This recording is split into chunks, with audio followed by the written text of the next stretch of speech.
damn it! Why me? I can't get caught. Not like this. I've got to find someone to pin it on. Someone like him. I'll make it look like he did it.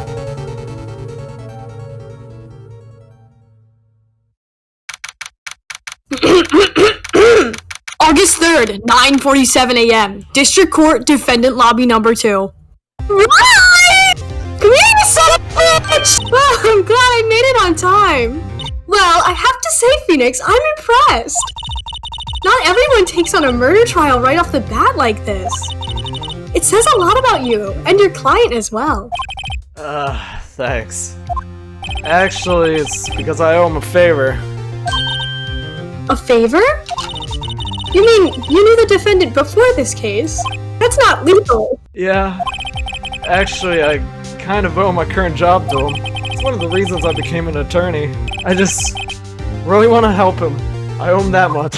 It's over! My life, everything, it's all over. Uh-huh. Is that your client screaming over there? Yeah, it's him. Death! Fucking despair!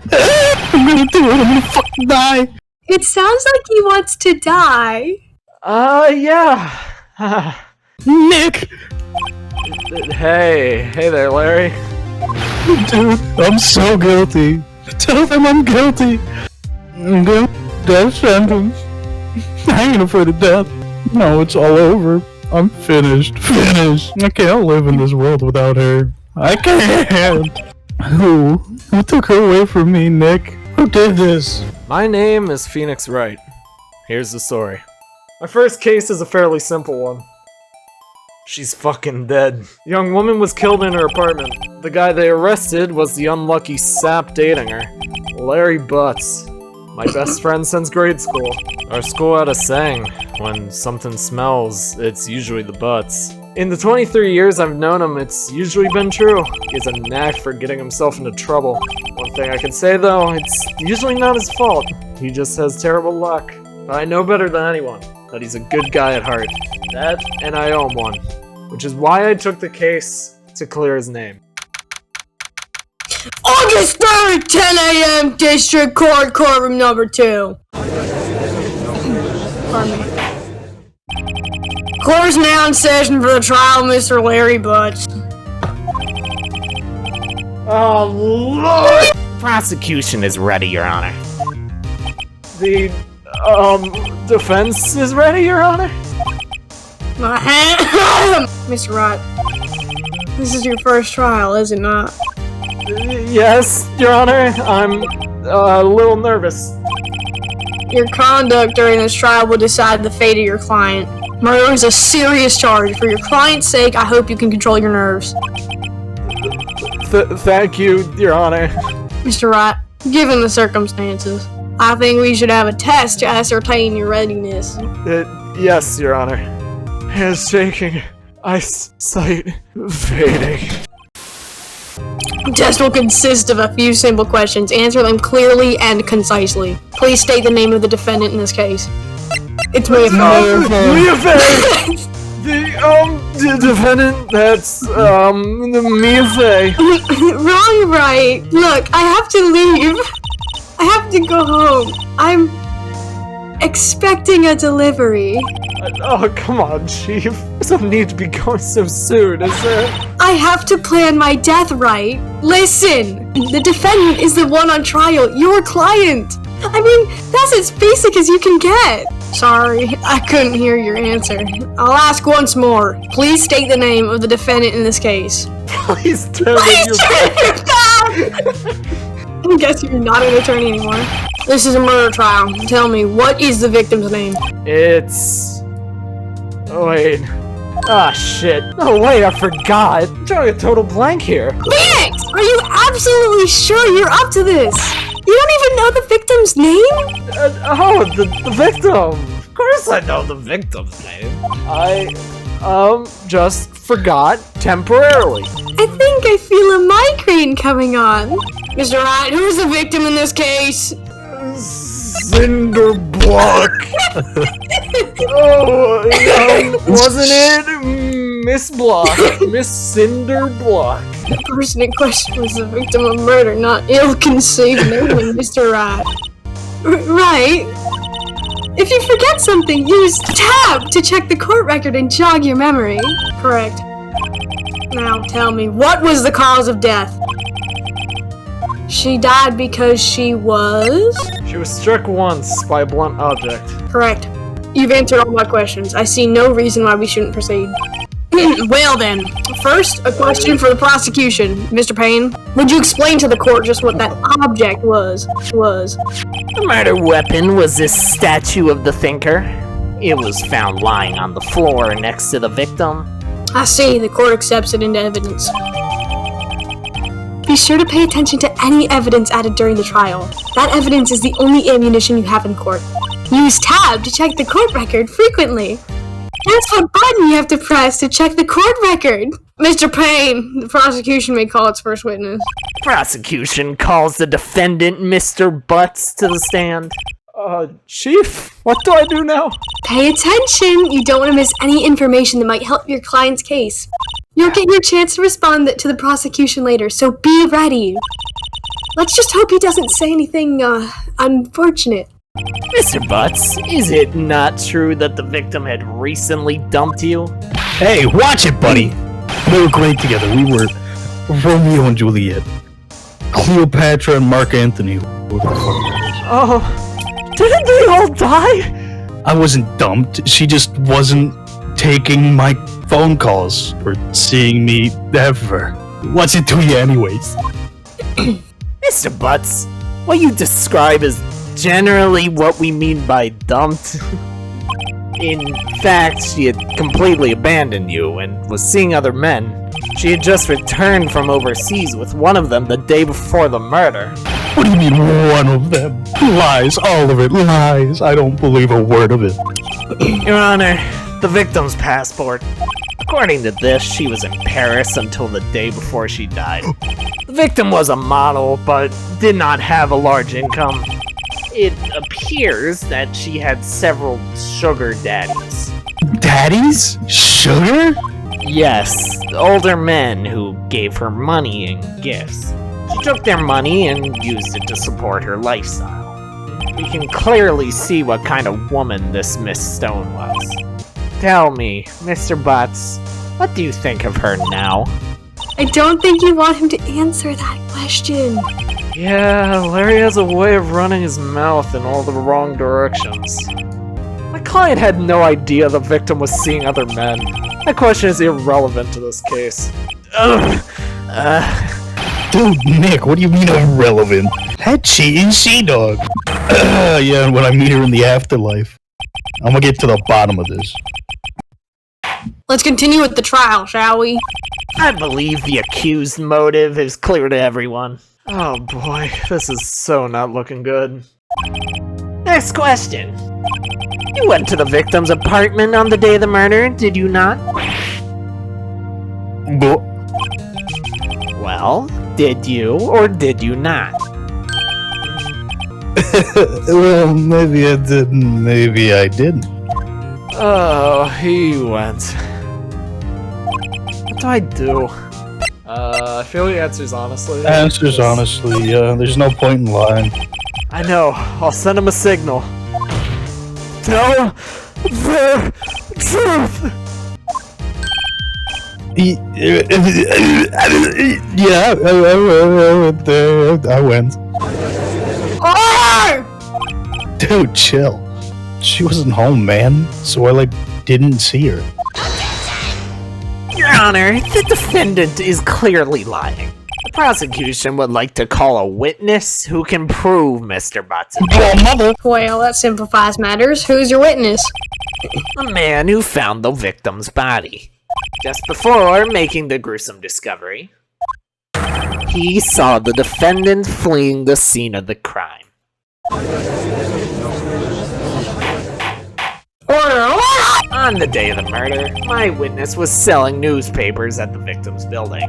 Please bring Mr. Frank Sawit to the stand. Mr. Sawit, you sell newspaper subscriptions. Is this correct? Oh yes, newspapers, yes. Mr. Sawit, you may proceed with your testimony. Please tell the court what you saw on the day of the murder. I don't know, I was too busy fucking your mom. I was going door to door selling subscriptions when I saw a man fleeing an apartment. I thought he must be in a hurry because he left the door half open behind him. Thinking it's strange, I looked inside the apartment. Then I saw her lying there, a woman, not moving, dead. I quailed in fright and found myself unable to go inside. I thought to call the police immediately. However, the phone in her apartment wasn't working. I went to the nearby park and found a public phone. I remember the time exactly. It was 1 p.m. The man who ran out was, without a doubt, the defendant sitting right over there. Larry, why do you tell the truth? I can't defend you against a testimony like that. Incidentally, why wasn't the phone in the victim's apartment working? Your Honor, at the time of the murder, there was a blackout in the building. Aren't phones supposed to work during a blackout? Yes, Your Honor. However, some cordless phones do not function normally. The phone that Mr. Sawit used was one of those. Now, Mr. Wright, Yes, Your Honor. you may begin your cross-examination. Cross-examination, Your Honor? What in the fuck is that? Alright, this is it. This is the real deal. Are you sure you passed the bar, Phoenix? What exactly am I supposed to do? Why, you exposed the lies in the testimony the witness just gave. This is simple facts, Phoenix. Again, are you sure you passed the bar? You can go to school? Lies? What? He was lying? Your client is innocent, right? Then that witness must have lied in his testimony. Or is your client really guilty? How do I prove he's not? You hold the key, it's in the evidence.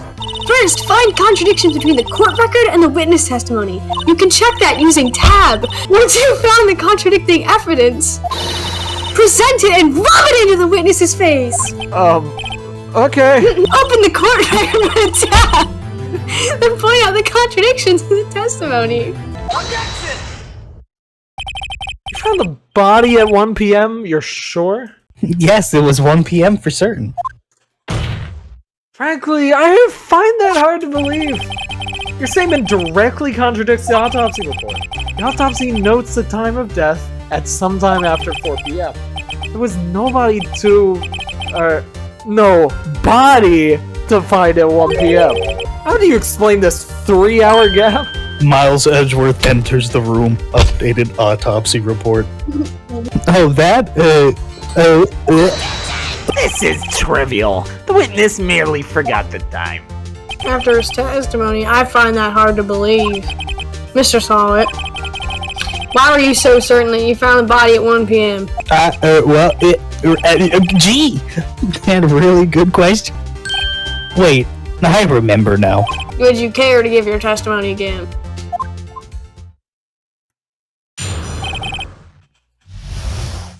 You see, when I found the body, I heard the time.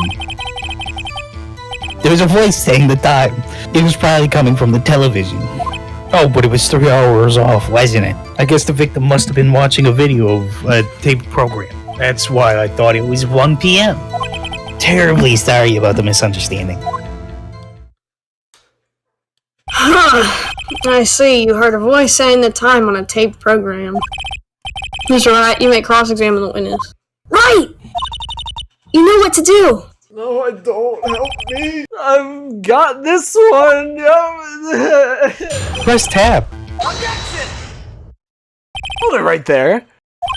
Prosecution has said there was a blackout at the time of the discovery. And this record proves it. You couldn't have heard a television or a video. Yeah? Just died. What in the hell? The fence has a point. Do you have an explanation for this, Mr. Solid? No, I find it quite puzzling myself. Quite. Wait, I remember now. The court would prefer to hear an accurate testimony from the very beginning. These constant corrections are harming your credibility. That, and you seem rather distraught. My apologies, Your Honor. It must have been the shock from finding the body. Very well, Mr. Solid. Let's hear your testimony once more, please. No, I don't want to keep talking to this bitch. Actually, I didn't hear the time. I saw it. There was a table clock in the apartment, wasn't there? Yeah, the murder weapon. The killer used it to hit the victim. That must have been what I saw. The murdered weapon? Yes, the table clock that was used as a murder weapon. Wait just a moment. The murder weapon wasn't a clock. It was a statue. Now, how is this supposed to be a clock? You, with your objections and your evidence, just do what you think you are. Just answer the question, Mr. Solid. Hey, I saw it there. Okay? That's a clock. Your Honor, if I may, as the witness stated, this statue is indeed a clock. The neck is a switch. You just tilt it and it says the time out loud. As it doesn't look like a clock, I'd submit it as a statue. My apologies. I see! So the murder weapon was a table clock after all. Well, Mr. Wright, it appears that the witness testimony was correct. This is a clock. Do you have any problems with this testimony now? Yes, you son of a bitch. There was a gaping hole in the witness's testimony. The only way he could have known the weapon was a clock is to hold it in his hand. Yet the witness testified that he never entered the apartment. Clearly, a contradiction. You were inside the apartment on the day of the murder. Yeah, prove it. Prove I went in there. I'll do better than that. I can prove you were the one who killed her. You struck her with the clock, and the shock of the blow triggered the clock's voice. That was the sound you heard. Intriguing. Please continue, Mr. Wright. Yes, Your Honor.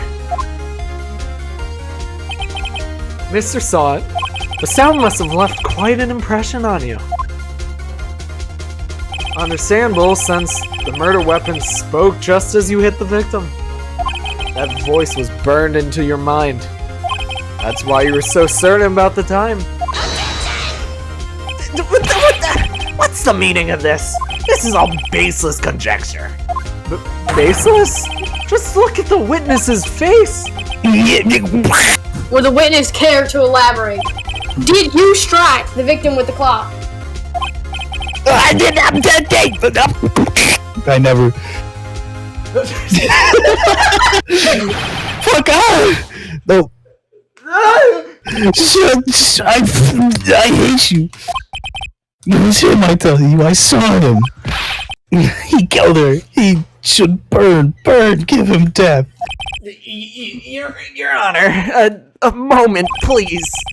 There isn't a shred of evidence supporting the defense's claims. You claim the sound the witness heard came from the clock. Do you have any evidence? Your Honor, the sound Mr. Saw It heard was definitely this clock.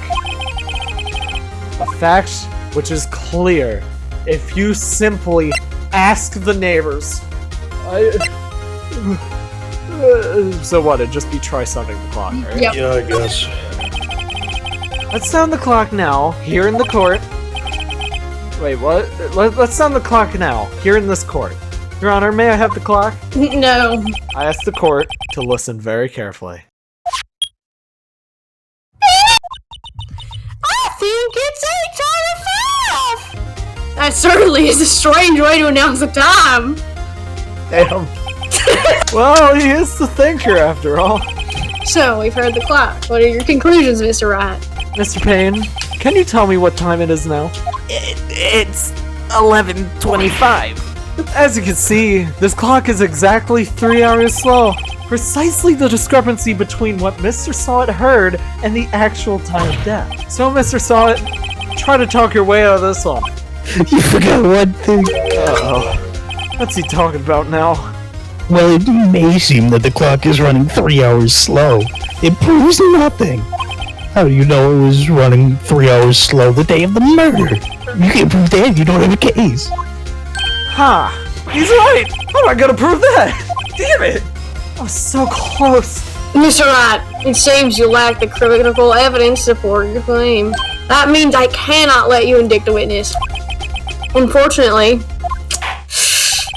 this ends the cross-examination of Mr. Frank Sallet. I come all the way down here to testify, and look what happens. You treat me like a criminal. A criminal!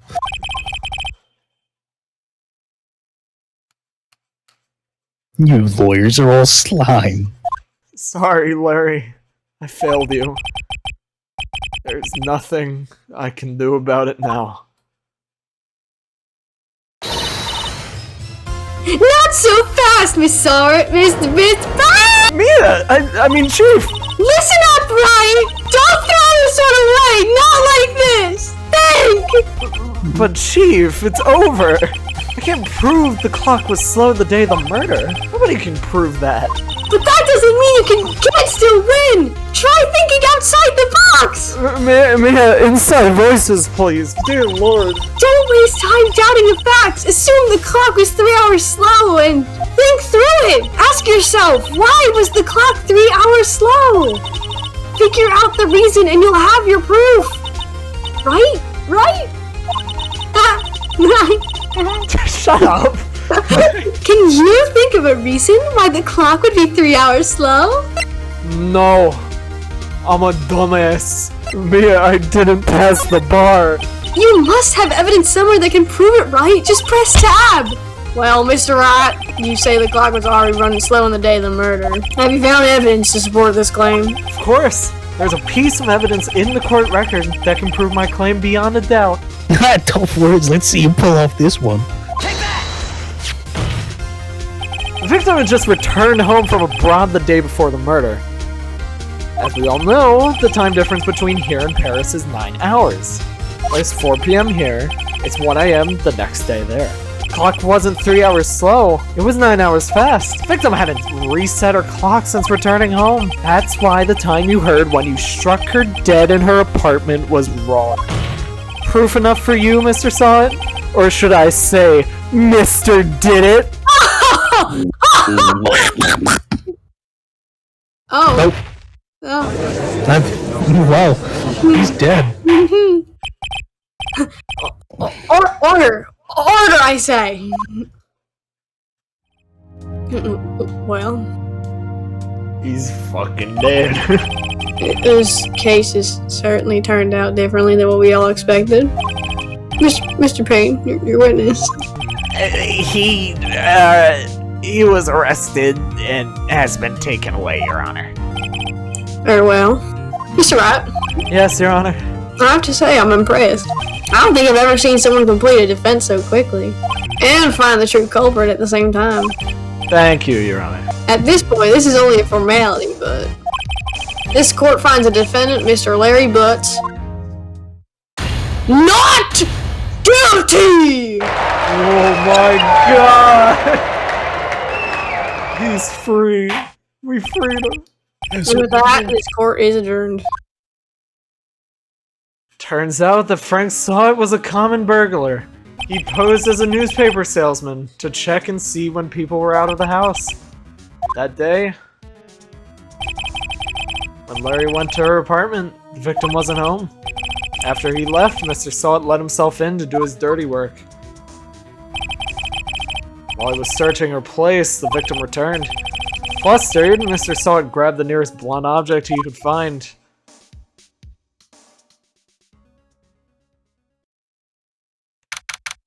August 3rd, 2:32 p.m. District Court, Defendant Lobby Number 2. I still can't believe we won. Right! Good job in there. Congratulations! Thanks, Chief. I owe it all to you.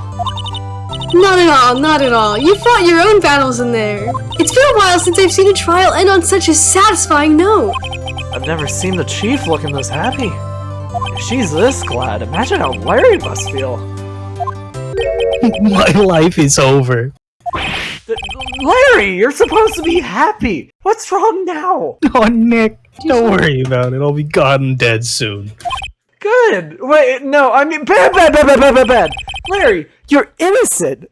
The case is closed. But my Cindy Windy's gone, man. Gone forever.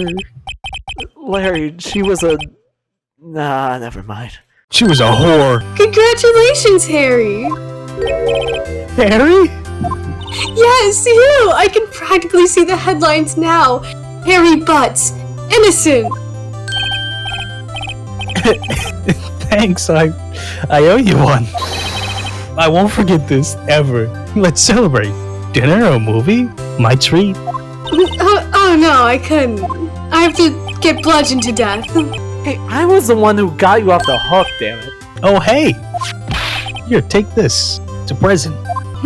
A present? For me? Wait, wasn't this the evidence that... Actually, I made this clock for her. I made one for her and one for me. Really? You made this? Thank you, I'll keep it as a memento. Yo, Nick, can you believe this? I was so into that chick. And she was just playing me a fool. Doesn't it just make you want to cry? Larry, bud. Are you so sure? Excuse me? I think she thought quite a lot of you in her own way. Nah, you don't have to sympathize with me. Oh, I'm not just sympathizing, really. Isn't that right? Don't you have something to show your friend? Something that proves how she felt about him? Huh? Oh, yeah, alright. What the heck is she talking about? Check this out, Larry. Proof positive you weren't just some chump to her. Huh? What about that clock? This is the clock you made for her, Larry. She took it with her when she traveled. Whatever. Probably just need a clock, that's all. You think so? It's a pretty heavy clock to take traveling. Well, make of it what you will. Hey, Nick. I'm glad I asked you to be my lawyer. Really, I am. Thanks. Right? I hope you see the importance of evidence now. Also, hopefully you realize things change depending on how you look at them. People do. We never really know if our clients are guilty or innocent. However, you are the main protagonist in this game, so they were all going to be innocent. All we can do is believe in them. Right? Listen, learn, grow strong. Never let go of what you believe in. Never.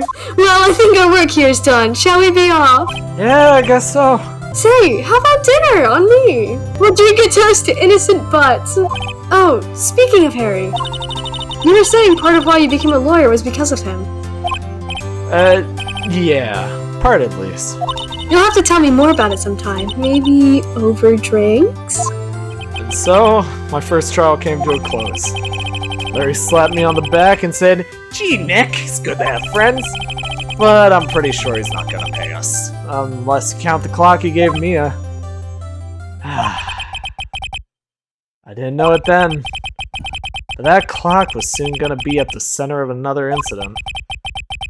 My promise to tell the chief about me and Larry would be one promise that I wouldn't be able to keep. Hello, this is Maya. Hey, Maya, it's me. Mia, what's up? You haven't called in a while. Sorry, I've been so busy. How have you been? Well, lonely, and it's all your fault. I'm just teasing. I've been great! I'm finally getting used to having my own place. That's good to hear. Actually, I'm calling because I have a favor to ask. I know. You want me to hold evidence for you? Sharp as always. There's a lot of buzz about the upcoming trial. I just don't feel safe keeping the evidence here. I gotcha. So what is it this time? It's a clock. A clock? Yeah, it's made to look like that statue, the Thinker, and it tells you the time. I thought you might like it. You always like toys. Hey, I'm not a little girl anymore, sis. Now, you know I'm only teasing. I should probably tell you the clock isn't talking right now. Huh? It's not working. That's lame. I had to take the clockwork out. Sorry. I put some papers inside it instead. can you come by the office tonight, say 9 o'clock, to pick it up? I'll be in a pre-trial meeting until then. Okay, sis, but I expect dinner, something good, like burgers! Could really go for a good burger. Okay, we'll hit the usual joint. Alright, it's a deal! Yup, I'll be waiting, Maya.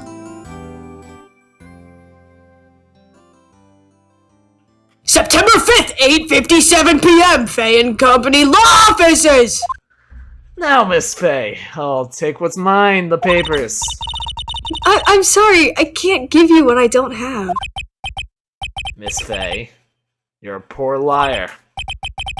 Why, I see it right over there. That must be the thinker that swallowed those papers. How could you know? Oh, you're not cogniferous in my background. Gathering information is my business, you see. I should have been more careful. My dear Miss Faye, I'm so very sorry. But I'm afraid I must ask you to do one more thing. Your eternal silence. Farewell, Miss Faye. Flashbang!